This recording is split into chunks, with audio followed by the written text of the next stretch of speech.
पहले ही बता रही हूँ, छोरे पे हाथ मत उठाना। बोल। कल कपड़े धो रही थी तो उसकी पैंट में लाइटर मिला है। लाइटर मरेगा तेरे छोरा, मैं बताऊँ यहीं जान लूंगा इसकी। रुक जाओ, 2-3 दिन रुक जाओ। 2-3 दिन क्या करेगी? और क्या गुल खिला रहा है वो भी बता दे।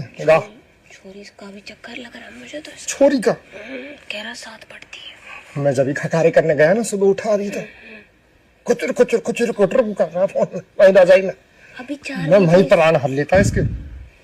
4 बजे सोया है, अभी सो जानता। नींद पूरी नहीं हुई होगी।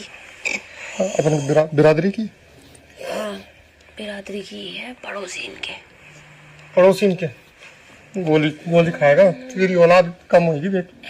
मैं बता रहा हूँ मेरे को नहीं चाहिए, मेरे को नहीं चाहिए ऐसे औलाद। 2-3 दिन रुक जाओ तुम। कल तुम ऐसे करना, जब ड्यूटी पे से आओगे ना, मैं पहले से ही माहौल बना के रखूंगी। तुम्हारी बेल्ट मैं गेट के पीछे ही टांग दूंगी। पहले